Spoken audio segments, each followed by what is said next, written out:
Hai semuanya, selamat datang di channel Bunda Salsa. Kalau hidupmu udah terlalu serius, terlalu ribet, dan terlalu banyak deadline, sini, duduk bareng kami. Rumahnya cerita menarik, fakta seru, dan konten yang selalu bikin kamu pingin nonton lagi dan lagi.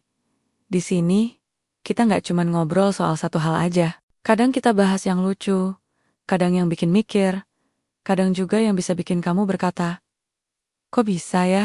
Jadi, kalau kamu suka konten yang berwarna dan gak ngebosenin, pastikan kamu klik tombol subscribe dan aktifin loncengnya sekarang. Juga, karena tiap harinya, selalu ada sesuatu yang baru menantimu di sini. Siap? Yuk kita mulai perjalanan ini. Jangan lupa, duduk yang nyaman karena ini baru awal dari sesuatu yang seru. Dukun modus ini beruntung. Nikahi bule cantik Portugal di pinggiran Depok, dekat kawasan hutan bambu yang katanya agak angker, tapi masih ada sinyal. Berdirilah sebuah gubuk, bukan gubuk, sembarang gubuk. Gubuk ini punya aura kata orang yang pernah ke sana. Entah auranya dari dupa, kelapa tua di pojokan, atau dari playlist dangdut koplo yang selalu muter tiap sore. Dan di dalam gubuk itu, duduklah Jono, pria muda dengan kumis tipis setipis harapan THR, cair sebelum lebaran. Jono dikenal sebagai dukun tapi, ya bukan dukun betulan, dukun gadungan. Jasa yang ditawarkan beragam, tapi yang paling laku, meramal jodoh.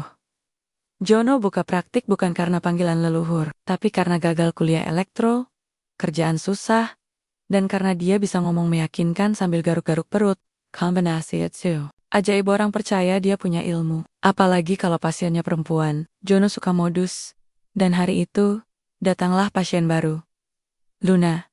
Perempuan bule blasteran. Portugal Indonesia. Tinggal di Jakarta. Udah lebih dari 10 tahun. Ayahnya orang Indonesia.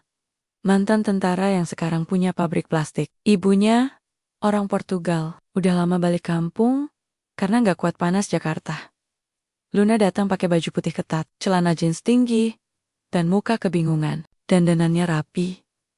Tapi matanya kelihatan capek mungkin, karena tekanan batin. Umur, lewat 30. Tiap hari diomelin ayah, kapan nikah, kapan nikah. Luna awalnya nggak percaya dukun-dukunan, tapi karena teman sekantor bilang, Jono itu beda, ajaib. Sekali ramal, 3 mantan balikan. Ya, akhirnya dia ke sana juga. Gubuk Jono diselimuti asap menyan. Di dalam, ada bantal lusuh, karpet motif makan, dan poster Ariel Noah yang diguntingin matanya buat penglihatan batin. Luna masuk ragu-ragu. Jono berdiri menyambut.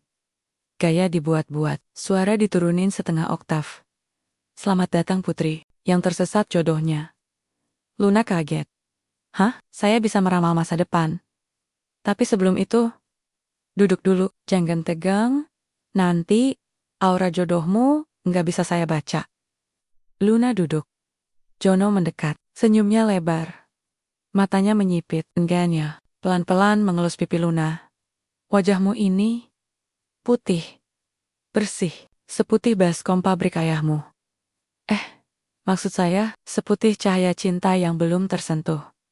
Luna membeku, mau kabur, tapi kakinya nyangkut di tikar. Jono tiba-tiba melingkarkan tangannya dan memeluk Luna.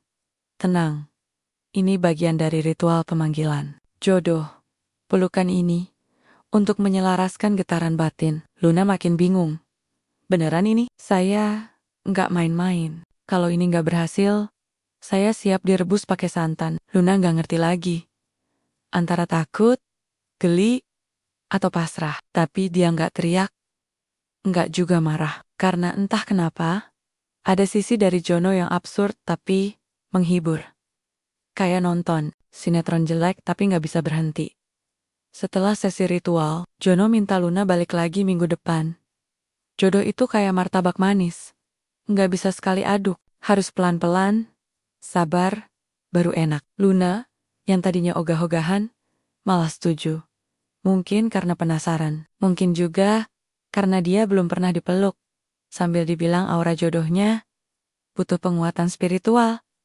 Sebelum pergi, Luna nanya, kalau kamu tahu jodoh orang lain, kamu sendiri, Kenapa belum nikah? Jono senyum, pelan.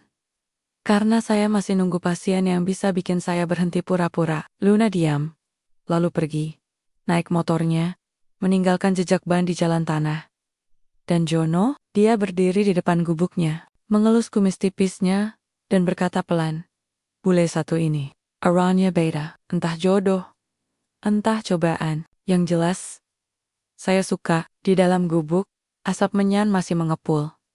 Tapi malam itu, Jono nggak sempat meditasi. Dia malah rebahan, senyum-senyum sendiri, dan nyeletuk. Kalau begini, bisa-bisa saya pensiun dari dukun dan jadi suami idaman. Tapi, tentu saja, hidup nggak sesimpel itu. Belum tahu dia, kalau minggu depan Luna datang lagi. Dan datangnya bukan cuma bawa aura, tapi juga bawa pertanyaan-pertanyaan aneh yang bikin jantung Jono deg-degan.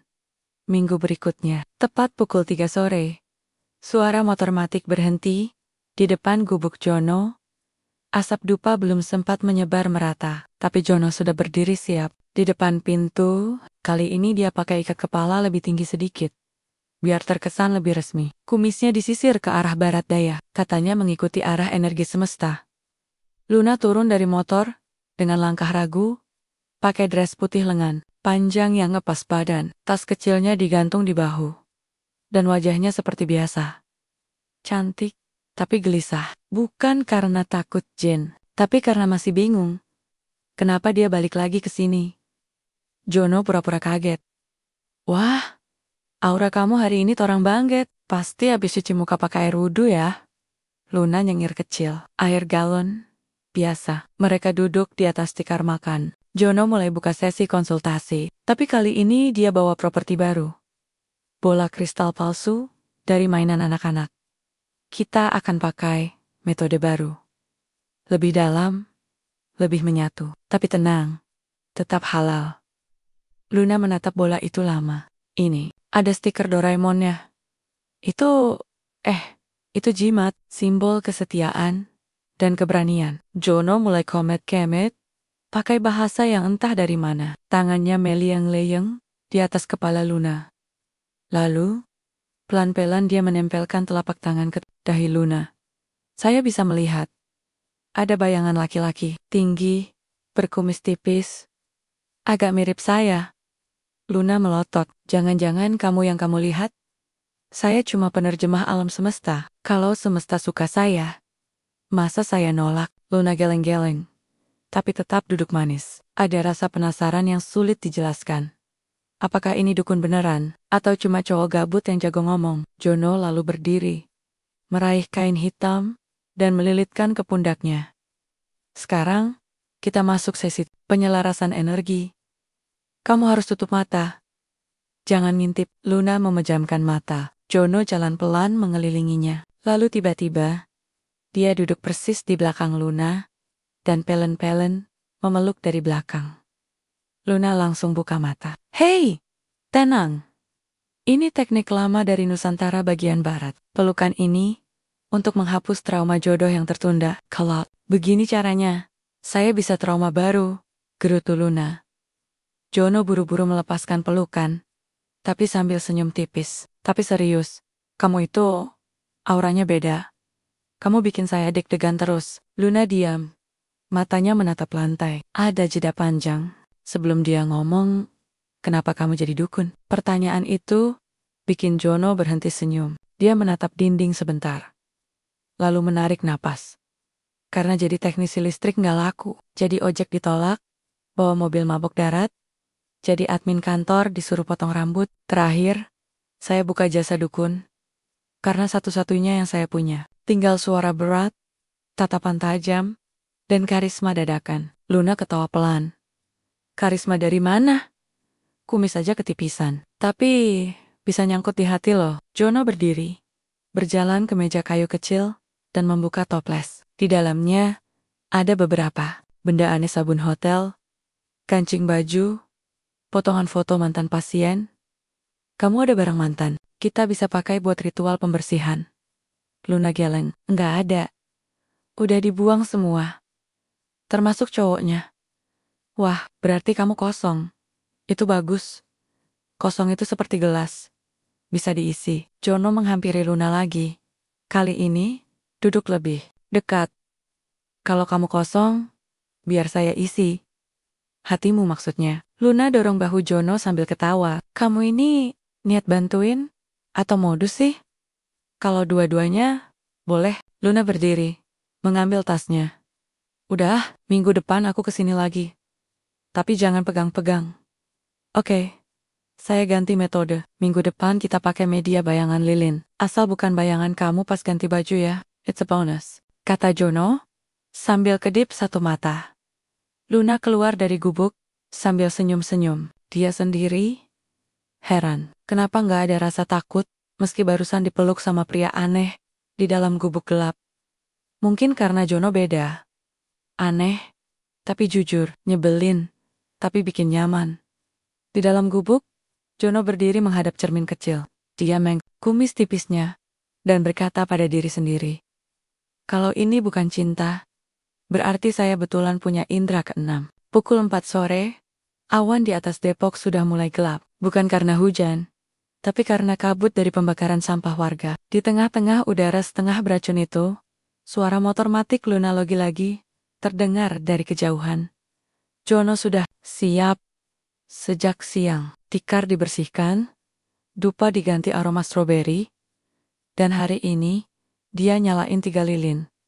Satu warna merah, satu putih, satu warna ungu bekas ulang tahun keponakan. Katanya, ini ritual lilin penyatu cinta dan energi batin. Padahal, cuma biar suasana lebih dramatis. Luna masuk dengan gaya lebih santai dari sebelumnya. Kali ini dia pakai kaos putih ketat dan rok pendek warna coklat susu. Rambut dikuncir tinggi, wajah tanpa makeup tebal. Tapi, tetap kelihatan cantik dan terlalu menarik buat ukuran pasien dukun lokal. Jono, seperti biasa, langsung menyesuaikan nada suara. Silakan duduk. Putri lilin dari barat. Luna duduk sambil nyengir. Hari ini kita nyalain lilin. Bukan, bakar menyan. Hari ini, kita pakai media cahaya. Cahaya tak akan bohong. Seperti cinta yang jujur. Meskipun tak punya bukti transfer. Jono duduk di depan Luna. Lilin ditaruh di antara mereka. Sambil menatap api, dia mulai pura-pura mengatur napas. Padahal jantungnya udah kayak genderang marching band. Makin lama, makin kencang. Tutup mata. Bayangkan wajah laki-laki yang kamu rasa paling bikin kamu deg-degan. Luna, tutup mata. Tapi satu matanya ngintip. Kamu sih, maksain banget jadi si paling ramal. Tenang. Ramalan cinta nggak butuh ijazah. Cukup niat, dan sedikit chemistry. Suasana mulai hening. Jono sebenarnya deg-degan, bukan karena ritualnya. Tapi karena kaos putih Luna, hari ini agak... Bukan niat kurang ajar, tapi mata laki-laki itu, kadang seperti CCTV, rusak susah dikontrol. Tapi alih-alih mesum, Jono malah gelagapan sendiri. Dia buru-buru berdiri, nyari-nyari kain buat nutupin lilin. Kamu kedinginan gak? Udara agak lembab ya. Aku ambilin selimut nih. Udara biasa aja, John. Kamu yang kayaknya mendadak salah fokus. Fokus saya tajam. Tapi iman saya tipis. Luna ketawa lepas. Dia berdiri dan berjalan ke meja kecil di pojokan. Melihat-lihat koleksi barang-barang aneh Jono. Ini kancing baju, itu peninggalan klien saya yang berhasil dapat jodoh dalam 3 bulan. Katanya, setelah dikasih doa di sini, dia langsung dilamar. Kancing bisa bikin dilamar. Asal dikasih dari hati dan dari baju yang wangi. Luna mengangguk-angguk, pura-pura percaya. Terus ini apa? Foto cewek pakai jilbab? Itu mantan klien. Sempat suka sama saya. Tapi akhirnya, dia nikah sama tetangganya. Saya sih ikhlas. Meski saya udah bayarin bakso 2 kali, suasana makin cair. Gak ada lagi rasa kaku seperti sesi sebelumnya. Kali ini, Luna lebih banyak tertawa, dan Jono lebih banyak diam. Tapi matanya terus mengikuti gerak Luna. Sampai akhirnya, tok tok tok, suara pintu diketuk. Keras. Jono langsung panik. Dia lari ke pintu dan membuka sedikit. Ternyata, Pak Lurah, John, ini laporan warga. Katanya kamu praktik bawa-bawa pasien cewek sampai peluk-peluk. Jangan main gila ya. Ini lingkungan kampung, bukan sinetron. Jono senyum canggung. Ini sesi terapi energi, Pak. Bukan, ya bukan yang aneh-aneh. Luna tiba-tiba muncul di belakang Jono dan menyapa, Pak Lurah, saya pasiennya. Tenang aja. Jono ini. Peluknya sopan kok, palingan cuma 2 detik. Pak Lurah melotot. Lain kali jangan pelak-pelak. Di jam ramai. Warga banyak yang nyari bahan gibah. Jono angguk-angguk sambil tutup pintu pelan. Begitu pintu tertutup, dia langsung jatuh terduduk. Saya harus tobat. Tobat kenapa? Karena makin lama kamu makin lucu. Dan saya makin susah pura-pura. Luna mendekat. Duduk di sebelah Jono. Kamu masih pura-pura? Saya udah lama gak serius. Tapi kayaknya mulai sekarang saya mau coba. Coba serius? Sama saya? Jono gak jawab. Dia cuma tersenyum kecil sambil mengelus kumis tipisnya yang nyaris hilang karena kebanyakan dipegang.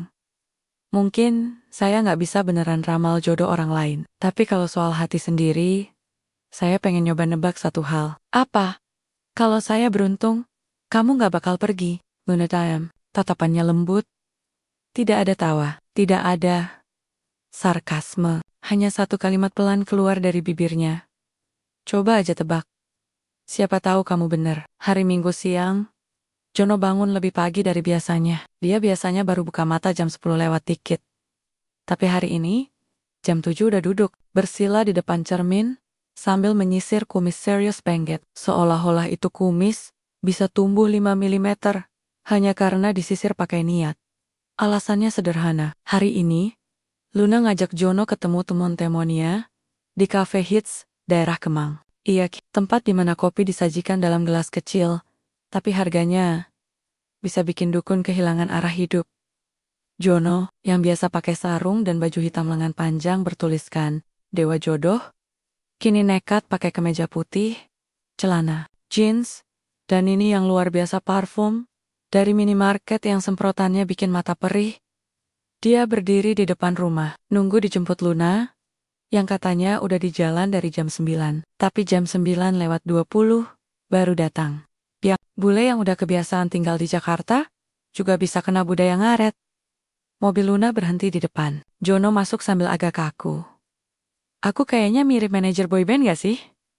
Luna menoleh sebentar, lalu tertawa. Kamu lebih mirip petugas PLN yang nyasar ke seminar parenting. Yang penting saya gak kelihatan kayak dukun hari ini.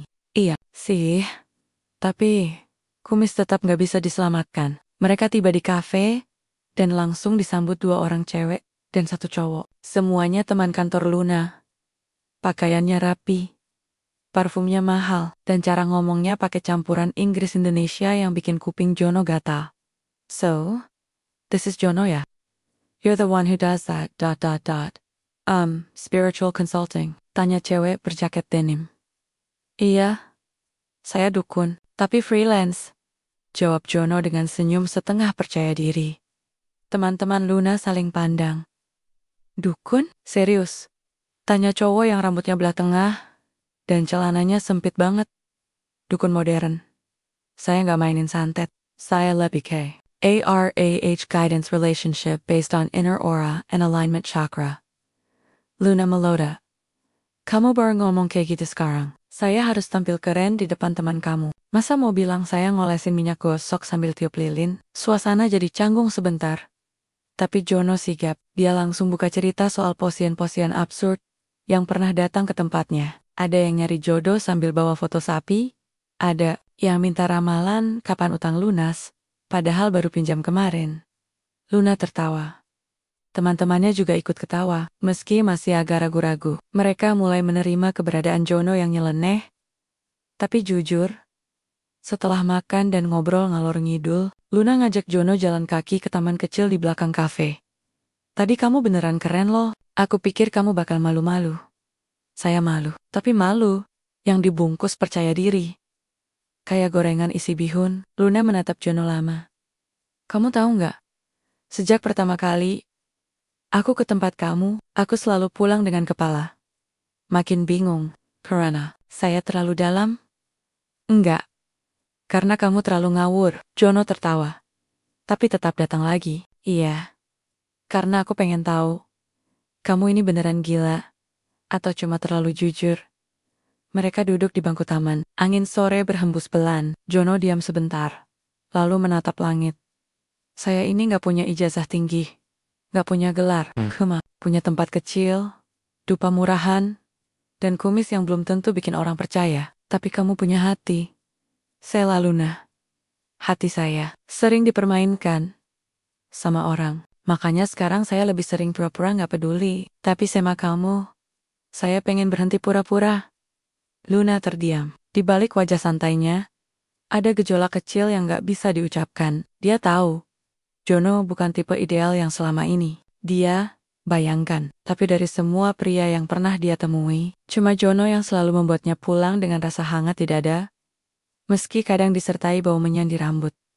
Besok kamu ikut aku ke rumah. Ketemu papa dan mama. Jono langsung menoleh cepat. Serius? Iya. Tapi tolong, jangan bawa keris. Dan tolong jangan pakai ikat kepala. Tapi itu identitas saya. Kumis cukup, itu udah jadi daya tarik utama kamu. Jono senyum kecil. Kalau gitu, saya bakal siapin mantra buat nyenengin calon mertua. Hookup, datang dengan senyum dan bau sabun. John, oke. Tapi, boleh nggak? Saya bawa satu keris kecil aja, buat jaga-jaga, bawa panci plastik juga sekalian. Biar sekalian jadi sales Tupperware. Mereka berdua tertawa. Tawa yang ringan, tapi dalam. Dan untuk pertama kalinya, Jono sadar. Mungkin cinta itu bukan soal ramalan. Bukan soal lilin. Bukan soal aura. Tapi soal duduk di taman, ngobrol receh, dan merasa bahwa pulang bisa juga berarti ke hati orang lain. Hari Minggu pagi Jono berdiri lama di depan lemari kayu lapuknya. Bukan karena banyak pilihan baju. Lemarinya cuma berisi 3 setel baju, 2 hitam, 1 abu-abu, dan semuanya punya lubang di bagian ketiak. Tapi ini hari penting. Dia mau bertemu orang tua Luna.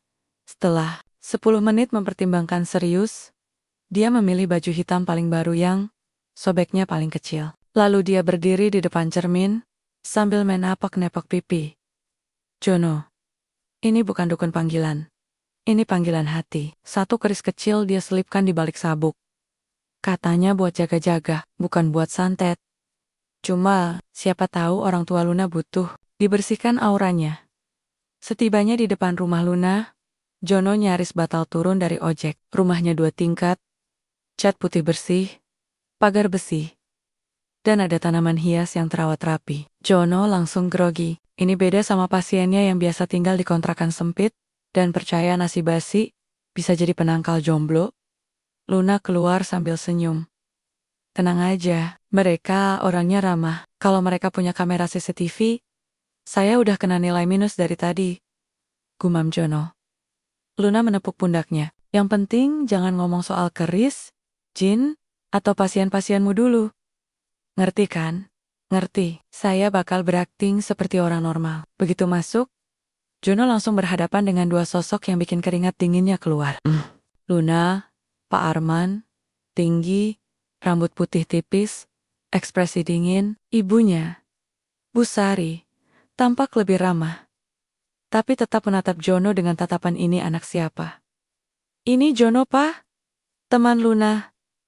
Teman? Tanya Pak Arman. Suaranya berat. Tahu, Calon. Luna langsung tersedak. Calon? Kalau papa setuju? Jono berdiri kaku. Tangan di depan, seperti anak sekolah. Senyumnya kaku. Selamat pagi, Bapak Ibu. Nama saya Jono, profesi saya. Agak unik, tapi halal. Pak Arman menyipitkan mata. Unik gimana? Saya semacam konsultan spiritual, tapi bukan aliran sesat. Lebih ke mempertemukan jodoh lewat pendekatan tradisional dan komunikasi dengan energi batin. Bu Sari menaikkan alis. Dukun, saya lebih senang disebut fasilitator aura cinta. Suasana ruang tamu hening, sampai-sampai suara cicak jatuh bisa terdengar. Jono buru-buru menambahkan, tapi saya juga bisa bantu kalau kipas angin rumah Bapak mati, atau kalau Ibu mau coba terapi aroma daun sirih. Pak Arman tiba-tiba berdiri. Saya mau lihat niat kamu. Ikut saya ke belakang. Luna panik. "Poh, jangan yang aneh-aneh ya." Jono menurut saja. Di belakang rumah, ternyata ada bengkel kecil. Di sana, ada mesin-mesin cetak plastik. Pak Arman menyeka keringat sambil menunjuk rak-rak penuh baskom dan kursi. "Saya butuh orang yang serius. Bukan cuma buat anak saya, tapi buat usaha keluarga juga. Kamu bisa kerja kayak begini?" Jono menatap mesin-mesin itu dengan bingung. Bentuknya mirip altar pemanggil arwah, tapi lebih bersih. "Saya bisa belajar, asal nggak disuruh mandi oli." Tiap malam Jumat Kliwon, Pak Arman menatap Jono lama. Kemudian, dia tersenyum tipis.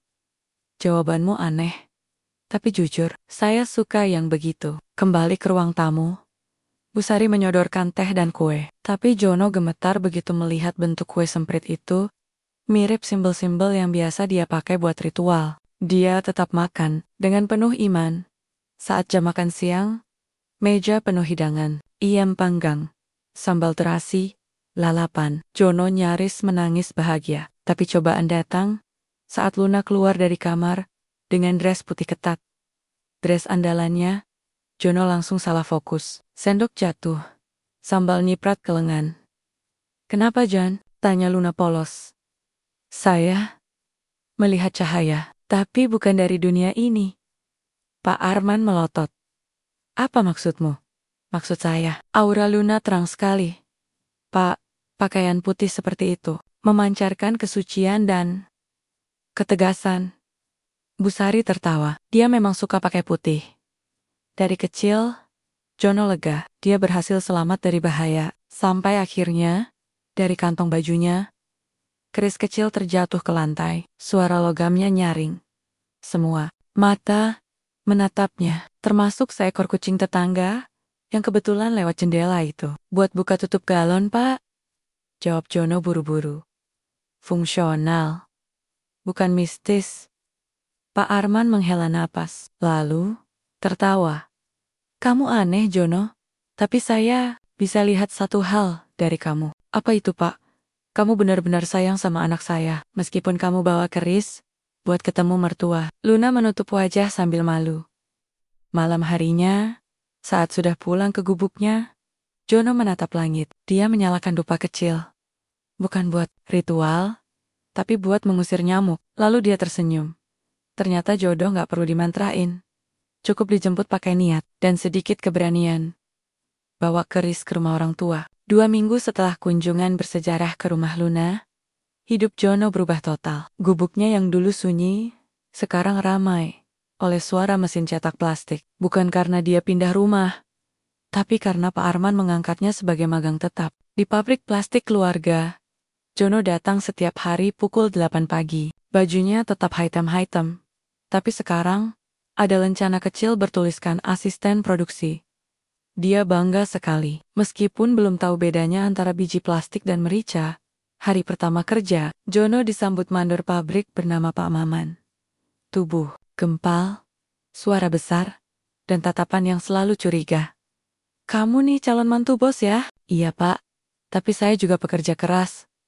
"Serius? Sumpah demi keris." Pak Maman mendecak. "Udah. Yang penting, jangan bikin baskom bolong." Kerjanya ternyata tak semudah mengocok kelapa, buat mandi bunga, mesin cetak panas, suara bising, dan aroma plastik menyengat. Jono sempat muntah di hari kedua. Tapi, dia tidak menyerah. Ia bahkan mencoba memberi sentuhan spiritual pada baskom-baskom buatannya. "Baskom ini akan membawa rezeki bagi yang memilikinya," bisik Jono ke baskom. Baru keluar cetakan, mandor lewat, melirik aneh, lalu mengabaikan. Setiap malam, Luna menelepon. Suaranya jadi hiburan utama Jono setelah capek seharian. "Gimana kerja hari ini?" "Tadi saya sempat ngobrol sama baskom. Dia bilang, sudah siap ke pasar tradisional." "Kamu tuh ya?" jawab Luna sambil tertawa. "Yang penting, jangan nyantet." Cetakan plastiknya.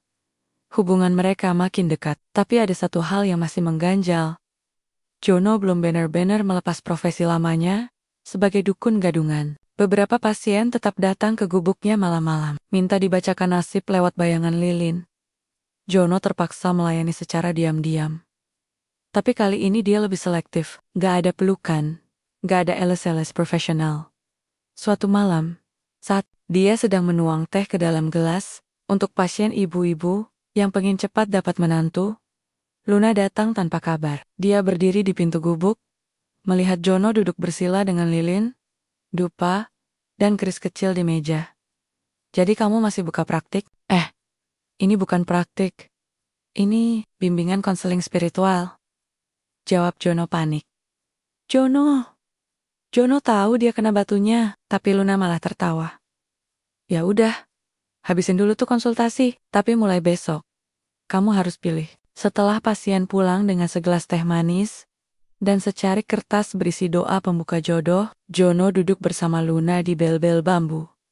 Aku ngerti, kamu sayang pekerjaan lamamu, tapi kamu juga harus fokus sama masa depan. Sama aku. No, mengangguk.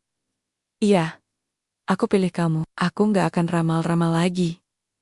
Paling-paling, ramalan cuaca doang. Besoknya, Jono resmi pamit dari dunia perdukunan. Dia membuat pengumuman kecil di depan gubuk. Bimbingan spiritual tutup. Yang mau konsultasi, silakan ke kantor RW. Dan kejutan datang seminggu kemudian. Pak Arman memanggil Jono ke ruang kerja. Di sana, sudah disiapkan selembar kertas dan isinya, kontrak kerja tetap dan gaji pertama. Kamu udah kerja keras, Jono. Gaji nggak besar. Tapi cukup buat kamu belajar bisnis plastik ini. Jono membuka amplop. Matanya berbinar. Saya bisa beli kipas baru. Pak Arman tertawa. Kecil. Atau mungkin cincin tunangan. Wajah Jono langsung memerah. Dia pegang amplop erat-erat, seperti pegang keris pusaka. Malam harinya, Jono tidak ke gubuk. Dia langsung ke rumah Luna, membawa satu kantong plastik, isinya baskom berwarna pink. Dan di dalam baskom itu, ada kotak kecil berisi cincin. Luna, katanya sambil berlutut. Maukah kamu jadi ratu baskom dalam hidupku? Luna terdiam, lalu tertawa keras. Kamu gila, tapi aku suka. Dan dia menjawab, iya, hari itu, langit malam terlihat biasa. Tapi, buat Jono, rasanya seperti malam Jumat Kliwon, yang penuh berkah tanpa perlu memandikan keris. 3 minggu setelah Jono melamar Luna, dengan baskom pink dan cincin mungil, acara lamaran resmi pun dirancang. Sesuai permintaan Pak Arman, harus ada sentuhan adat Jawa. Tapi karena Luna setengah bule dan setengah Indonesia, suasananya pun jadi setengah waras. Acara lamaran diadakan di rumah Pak Arman, di daerah Cibubur. Halamannya luas, cukup untuk parkir 3 mobil, dan 1 kuda poni yang entah kenapa disewa oleh Jono, karena dia pikir itu tradisi Jawa. Di film-film, pengantin cowok suka naik kuda, biar kelihatan gagah. Jelas Jono dengan penuh semangat. Tapi mas, itu film India, bukan adat Jawa. Jawab Luna dengan nada sabar. Tapi nasi sudah jadi bubur. Kuda poni sudah sampai. Pemiliknya pun sudah minta uang sewa. Jono datang ke acara lamaran, pakai blangkon dan beskap, lengkap dengan kumis tipis yang diberi minyak kemiri. Penampilannya seperti versi murah dari tokoh pewayangan, sementara Luna tampil anggun dengan kebaya putih ketat, lengkap dengan selendang emas. Jono sulit berkedip. Kebayanya kok nempel banget, Lun. Itu kainnya asli atau cat air? Luna mendelik. Fokus, John. Ini lamaran. Justru itu, aku lagi ngelamar kamu 2 kali. Lahir dan batin. Sebelum acara dimulai, Jono dikawal keluarganya dari kampung. Ada Mak Eti, Bibi Jum, dan 2 sepupu. Jauh, yang belum pernah keluar desa, tapi bersikeras membawa aleh-aleh berupa kecap manis dalam jerigen 5 liter. Ini simbol manis-manisan rumah tangga, kata Mak Eti sambil menyerahkan jerigen itu ke Pak Arman. Pak Arman bengong. Makasih Bu, ini bisa langsung dikirim ke dapur aja ya. Sesi lamaran dimulai dengan formalitas. Pembawa acara dari pihak Luna berbicara pakai bahasa Indonesia campur Portugis. Dengan hormat, kami menerima kedatangan Mas Jono dan keluarga. Obrigado pelo presente. Jono mengangguk-angguk. Meskipun tidak mengerti satupun dari yang terakhir diucapkan, yang penting senyum.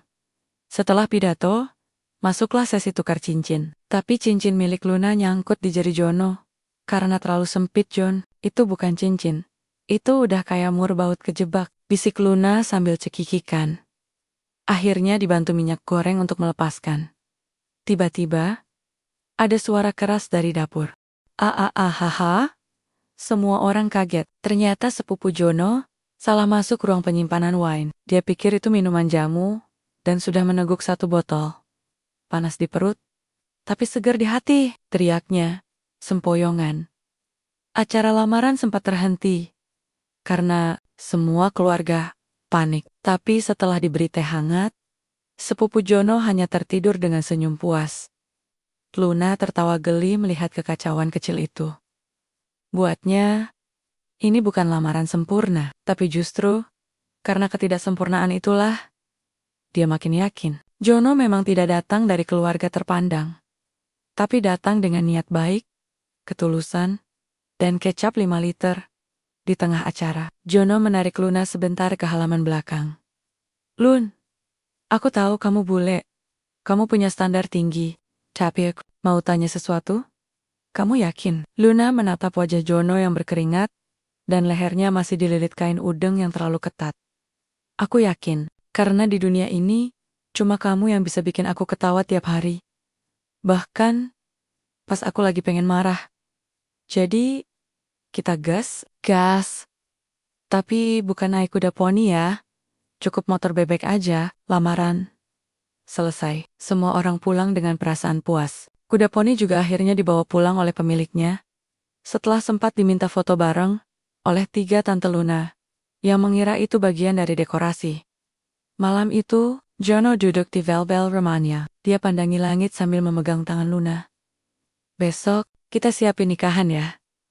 Tapi satu hal, Lun, kita jangan lupa undang sepupuku yang mabuk tadi. Katanya, mau bawa ayam panggang 1 loyang. Luna tertawa keras. Deal. Persiapan pernikahan Jono dan Luna dimulai seminggu setelah lamaran. Luna yang biasanya kalem, mulai panik melihat daftar kebutuhan nikah. Gaun, dekorasi, catering, undangan, hiburan, hingga sesi adat Jawa. Semua harus disiapkan dalam waktu sebulan. Kamu yakin mau pakai adat Jawa, John? Tanya Luna sambil menelusuri brosur salon pengantin. Yakin. Biar aku kelihatan sakral, kayak Raja Majapahit, yang kumisnya rapi dan istrinya bule. Luna hanya bisa menghela napas, apalagi saat tahu sesi siraman dan midodareni mengharuskannya memakai sanggul besar, kebaya kaku, dan duduk diam seperti patung selama 2 jam. Masalah muncul saat Jono ditunjuk untuk ikut sesi latihan adat. Ia harus belajar berjalan pelan, duduk bersila sempurna. Dan ini yang paling parah, memegang kipas sambil tersenyum malu-malu. Ini kenapa? Jadi aku yang kayak pengantin perempuan sih, protes Jono saat latihan di aula kecil dekat rumah. Luna, pembina adat bernama Butari, wanita berumur 50 dengan suara cempreng tapi berwibawa, menjawab tegas. Karena kamu harus lembut, biar aura keratonmu keluar.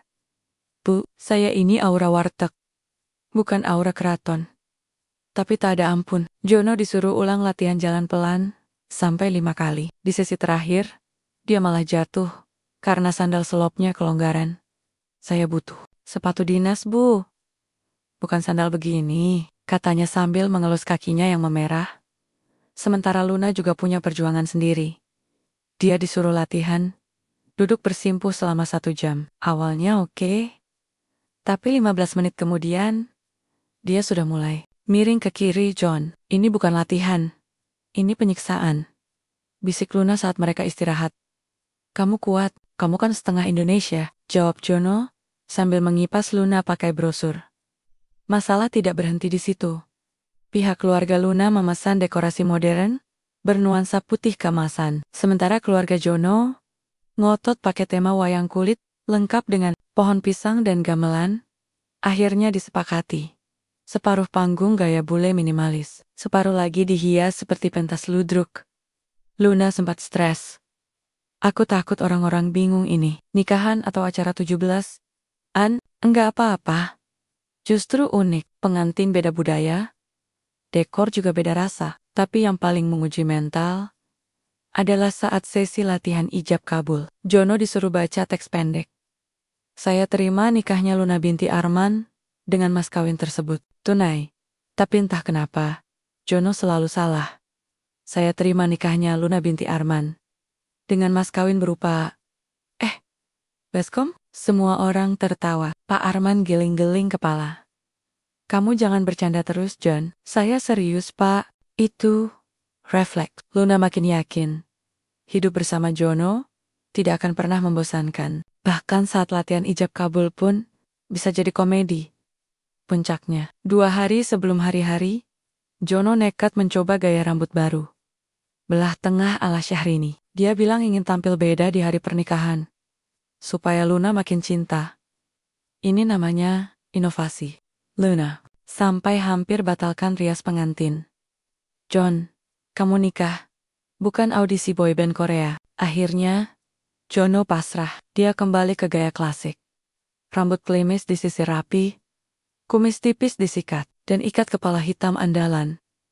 Malam menjelang hari pernikahan, Jono duduk di depan rumah dengan segelas teh dan sebatang sapu lidi yang dipatahinya. Jadi kecil. Kenapa kamu pegang sapu lidi? Tanya Luna sambil duduk di sampingnya. Nggak tahu, kata Maketi. Ini simbol buat nyapu semua keraguan. Luna mengangguk, lalu menyender ke bahu Jono. Besok kita nikah. Kamu siap? Siap. Selama kamu masih suka kebaya ketat warna putih, aku siap seumur hidup, John. Bercanda. Tapi serius. Luna tertawa, lalu mencubit lengan Jono.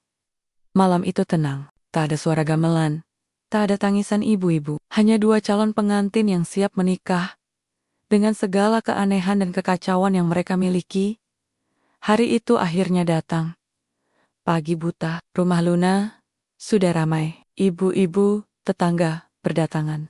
Pantry masak, ada yang potong bawang, ada yang sibuk ngulek sambal, ada juga yang cuma sibuk nonya-nonya gosip. Luna bule. Ya, lah. Suaminya dukun? Bukan dukun beneran, Bu. Dukun KW. Tapi rezekinya asli. Sementara itu, Jono sudah siap di rumah kontrakannya. Ia berdiri di depan cermin. Mengenakan beskap hitam. Kain batik. Dan tentu saja, ikat kepala legendarisnya. Tiba-tiba, wajahnya tegang. Kerisku mana? Panik. Ia buka lemari, kolong kasur, laci dapur, bahkan dus mie instan yang jadi tempat simpan koleksi batu akik. Keris keramat yang aku siram tiap Jumat Kliwon, bisa-bisa. Ijabnya batal? Kalau nggak bawa itu, Bang sabar. Sahabatnya yang jadi sopir dadakan, cuman geling-geling. Lu pikir itu azimat, Jan? Itu besi karatan. Tapi itu warisan turun-turun. Turun. Dari tembok ke kolong kasur. Iya, akhirnya, keris itu ketemu di ember cucian. Jono lupa. Malam sebelumnya sempat dipakai buat garuk punggung. Keris sakti bisa garuk-garuk, multiguna. Gumamnya lega. Sementara itu, di rumah Luna, suasana tak kalah sibuk. Luna sudah berdandan dengan kebaya putih gading. Rambutnya disanggul, besar, penuh, tusuk konde. Di depan kakak. Ia terdiam sesaat. Aku kelihatan kayak emik-emik majalah pengajian. Tapi bule, jawab Maati, sang penata rias. Emak-emak pengajian internasional? Jam 10. Rombongan Jono datang. Ada yang bawa tumpeng, ada yang bawa amplop, dan 1 orang bawa kado pakai tas belanja Alfamart. Pak Arman, ayah Luna, berdiri di teras. Wajahnya datar. Pandangannya langsung tertuju ke Jono, yang melangkah penuh percaya diri, beskap kebesaran, kumis tipis, dan keris nyelip di pinggang. Assalamualaikum. Pak, saya datang bawa niat baik. Waalaikumsalam. Baju hitam-hitam gini, mau nikah apa mau nangkep tuyul? Jono nyengir. 1-0, untuk calon mertua. Acara dimulai. Prosesi adat berjalan lancar, sampai ke momen penting. Ijab kabul, Jono duduk bersila, keringat mulai netes. Di depannya, Pak Arman tampak tegas. Saksi sudah siap, penghulu duduk manis, dan kamera terus menyala. Saya nikahkan engkau, Jono bin Suratman, dengan putriku Luna binti Arman, dengan mas kawin tersebut, tunai. Hening. Jono tarik napas. Saya terima nikahnya Luna binti Arman. Dengan mas kawin tersebut, tunai, lancar, semua tepuk tangan.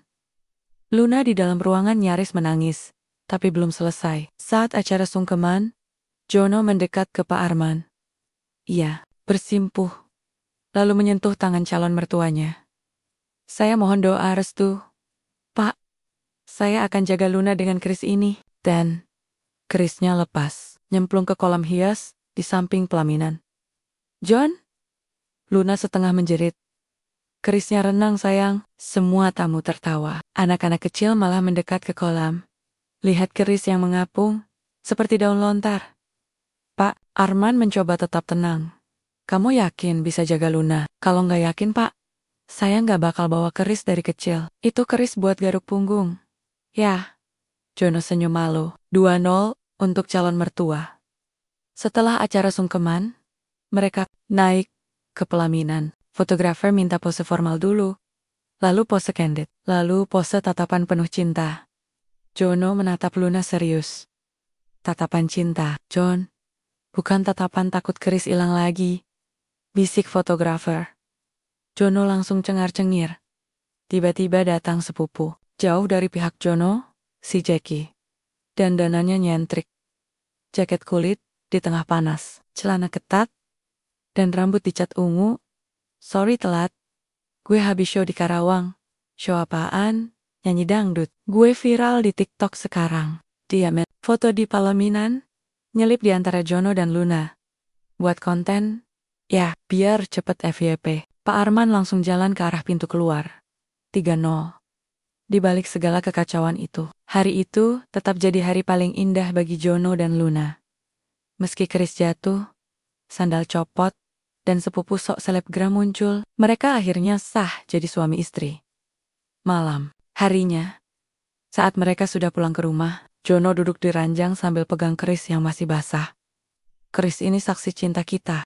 Luna memandanginya heran. Kamu yakin itu bukan alat garuk punggung?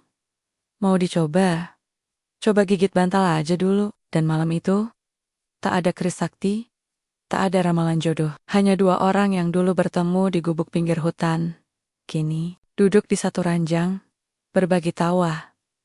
1 bulan setelah menikah, rumah tangga Jono dan Luna bisa dibilang absurd, tapi bahagia. Mereka tinggal di rumah kontrakan sederhana di pinggiran Depok, dekat pabrik tahu dan warung kopi 24 jam. Suasana romantis. Kadang ada, kadang juga terganggu suara tetangga mari merah karena anaknya nonton YouTube terlalu keras. Jono bangun pagi dengan kebiasaan lama, siram keris.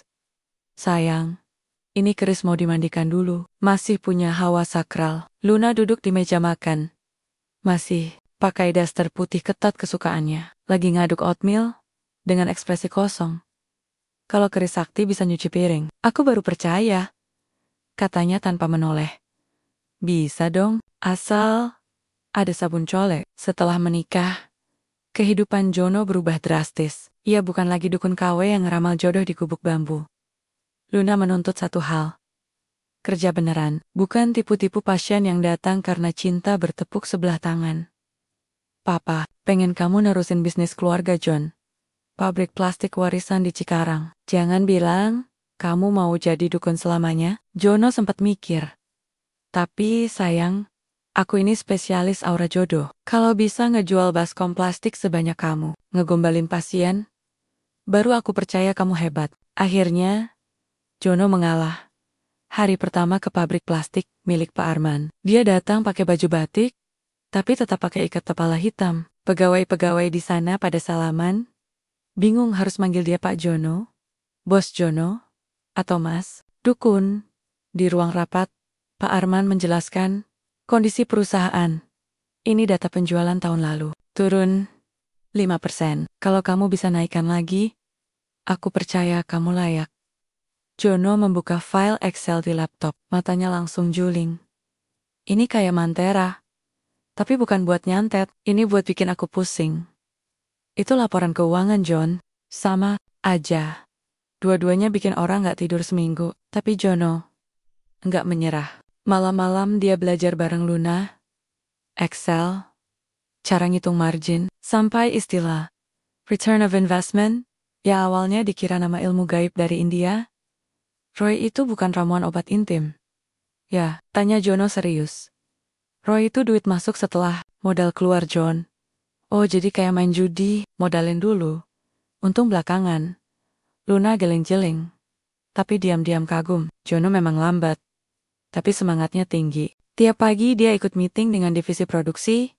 Tanya kenapa baskom warna merah lebih laku daripada hijau. Siang hari keliling gudang.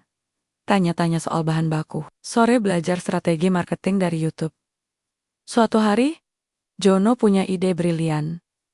Gimana kalau kita jual kursi plastik dengan desain antik mirip singgasana raja? Biar orang bisa selfie dan viral. Kursi plastik buat selfie? Iya, bisa jadi konten. Ngopi kayak raja di kursi plastik murah meriah. Pak Arman terdiam sejenak. Lalu, tertawa keras. Bukan karena mengecek, tapi karena baru kali ini ada menantu yang mikirnya aneh. Tapi ada potensi. Kamu gila, John. Tapi siapa tahu, laku. 2 bulan kemudian, kampanye media sosial Jono meledak. Kursi plastik edisi singgasana, Sultan laku keras, influencer lokal, sampai nyoba duduk sambil makan nasi padang. Tagline-nya, duduknya empuk, gayanya raja, penjualan naik, pabrik mulai untung. Pak Arman mulai sering senyum kalau lihat Jono datang ke kantor. Saya kira, kamu cuma bisa garuk punggung pakai keris. Ternyata bisa juga garuk pasar. Jono jawab dengan gaya khasnya. Saya ini bukan dukun lagi, Pak. Saya si Chief Lusobral. Sementara itu, Luna juga sibuk dengan klien Moanya. Dia makin laris. Karena sekarang sering muncul di video viral bareng Jono. Mua rasa Ratu Keraton. Begitu branding barunya. Hidup mereka mulai stabil. Tapi tetap saja, malam-malam diisi dengan hal konyol. Seperti waktu Luna mau tidur, Jono muncul dari kamar mandi cuma pakai sarung. Sayang, Chris, aku hilang lagi. Chris buat mandi? Bukan. Yang satu lagi, Jono. Maksudnya, keris yang biasa aku simpan di tas. Masa hilang sih? Jangan ngelawak di tempat. Tidur, fly, dan mereka pun tertawa. 3 bulan sejak kampanye singgasana Sultan meledak, nama Jono mulai naik daun. Dari tukang ramal jodoh berkedok dukun, jadi bos pabrik plastik yang produknya masuk minimarket sampai swalayan besar, media penuh video orang duduk di kursi plastik sambil bergaya ala bangsawan. Luna makin sibuk jadi mua artis bukan artis sinetron, tapi artis TikTok. Rezeki mereka ngalir terus. Anak pertama mereka sudah bisa manggil Pak A, meski belum bisa bedain pipis sama haus. Tapi seperti kata pepatah Jawa, sepandai-pandainya Jono menyimpan masa lalu, pasti keunggah juga. Dan benar saja, suatu malam, waktu Jono lagi live, bearing Celebgram Review, Bascom, Anti-Gores, muncul komentar. Ini kan dukun palsu. Yang dulu ngelus-ngelus muka teman gue di gubuk. Disusul komentar lain. Gua pernah datang ke dia, disuruh mandi kembang, terus dikasih nomor togel. Itu orang yang mandiin keris tiap Jumat Kliwon kan? Seketika live penuh dengan komentar tentang masa lalu Jono. Wajah Jono pucat. Di sebelahnya cuma bisa ngunyah keripik dengan ekspresi awkward. Keesokan harinya, media online lokal mulai angkat berita. CEO viral, ternyata mantan dukun gadungan. Kursi plastik Sultan, dipimpin mantan peramal jodoh, Elu Sobral, jadi strategi marketing. Pak Arman panik. Luna stres. Bahkan tukang nasi goreng depan rumah manggil Jono dengan panggilan baru. Dukun Bas. Jono tahu. Ini saatnya dia. Malam itu, dia kumpulkan semua karyawan dan keluarga di aula pabrik. Dengan ikat kepala hitam dan baju hitam, Jono naik ke panggung kecil. Tapi kali ini, bukan buat ngeramal atau ngelucu. Dia ngomong serius. Saya nggak akan pura-pura. Dulu saya memang dukun palsu. Gubuk saya di pinggir hutan, jadi tempat orang galau nyari jodoh.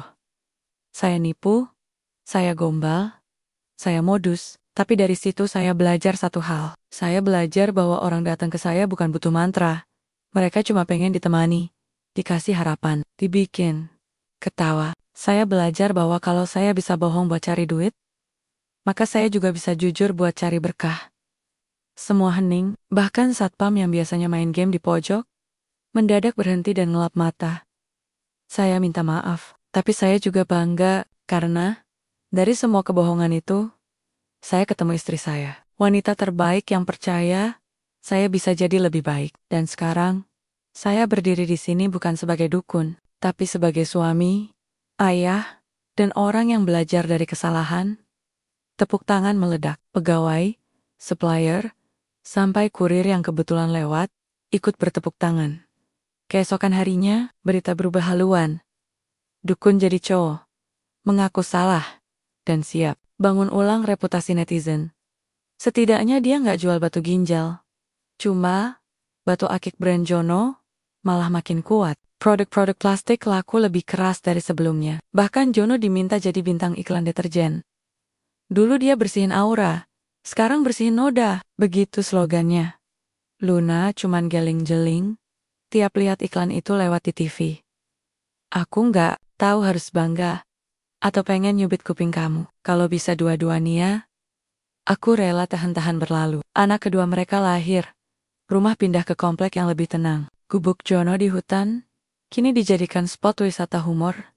Dikasih pleng, bertuliskan tempat bersejarah. Disinilah cinta dukun dan bule bersemi.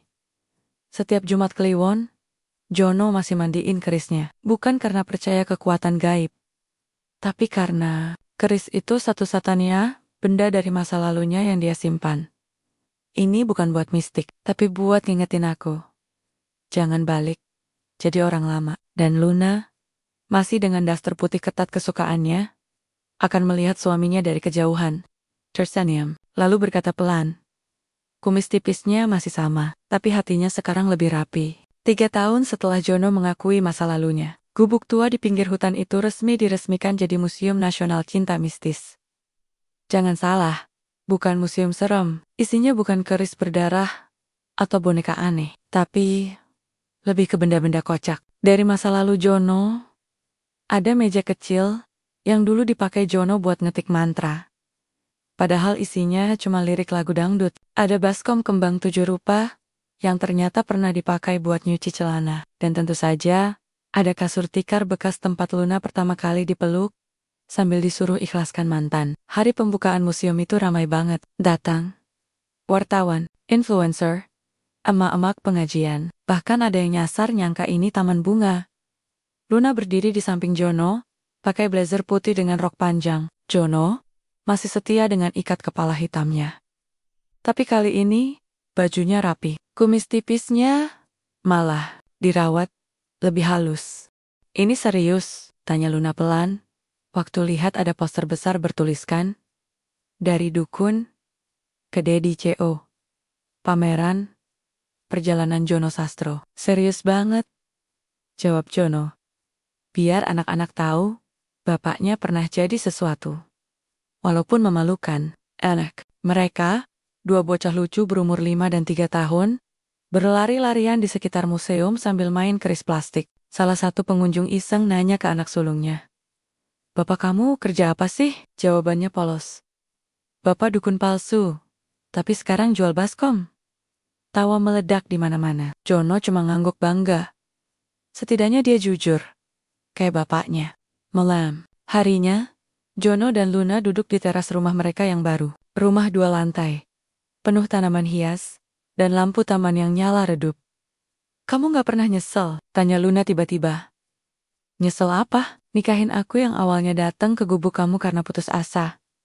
Jono senyum. Dia teguk teh manisnya. Pelan. Aku malah bersyukur. Kalau kamu gak datang, aku masih enggeles-enggeles, orang tiap Jumat sambil pura-pura manggil arwah. Sekarang, yang aku elus, cuma kamu. Luna meringis geli. Lalu nendang pelan kaki Jono di bawah meja. Romantis norak, tapi manjur. Mereka tertawa. Anak-anak sudah tidur. Dunia sudah sunyi. Yang tersisa, hanya pasangan yang awalnya nggak nyangka bisa sejauh ini. Dari pertemuan absurd di gubuk, jadi rumah tangga yang riuh tapi bahagia. Beberapa bulan kemudian, Jono diundang jadi pembicara di seminar UMKM nasional. Topiknya, dari dukun ke direktur. Jalan pintas berbisnis dari nol. Jono naik panggung sambil cengar-cengir. Saya nggak bawa slide, Tapi saya bawa cerita.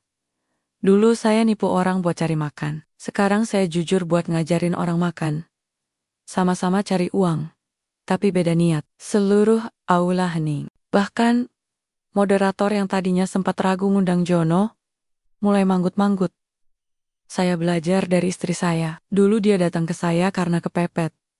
Tapi dia tetap percaya. Bahkan, waktu saya pakai baju hitam, mandi keris tiap Jumat, dan ngaku-ngaku bisa panggil arwah, dia nggak lari. Karena cinta itu bukan tentang percaya hal-hal aneh, tapi percaya bahwa orang bisa berubah. Tepuk tangan panjang bergema. Di akhir tahun, Museum Cinta Mistis mencatat 100.000 pengunjung. Brand Bascom Sastro Plastik masuk ke ekspor ringan ke Asia Tenggara. Luna buka sekolah mua online. Dan yang paling bikin Jono bangga, anak sulungnya dapat nilai 100 di pelajaran PPKN. Karena jawab soal tentang kejujuran. Bapak bilang, bohong itu nggak asyik, kata si bocah waktu ditanya gurunya. Malam pergantian tahun, keluarga kecil itu kumpul di rooftop rumah.